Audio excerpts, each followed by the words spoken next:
Hi everyone, welcome back to David's tutorial, and in this video I will show you how to fix the loading chunk error on your Discord.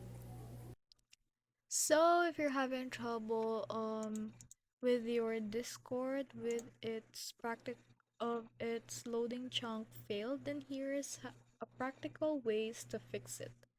So let's start.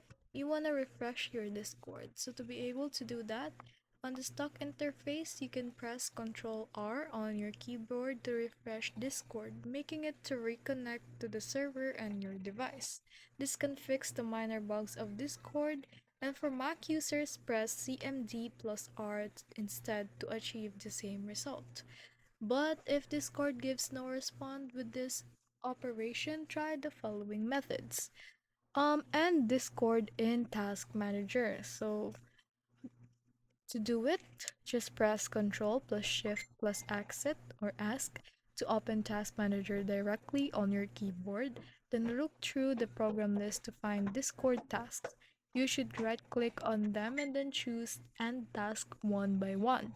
Afterwards, start Discord on your device to see if the software can be launched properly. Next is delete Discord temporary files. So, in addition to the Discord bugs, you may encounter the Discord loading issue because of the corrupted temp files of Discord. So in this case, you need to clear the problematic files to resolve the issue or Discord issue.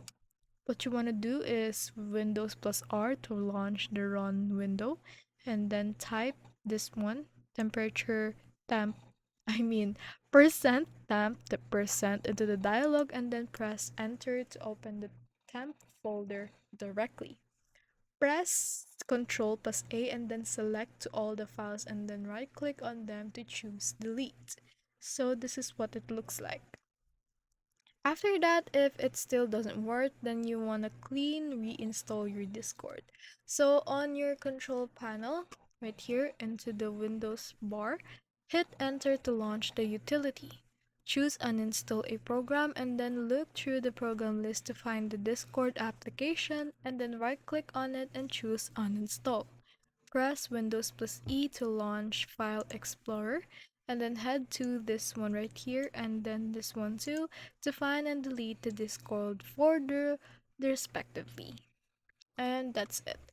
That's just the practical ways to fix Discord loading chunk failed.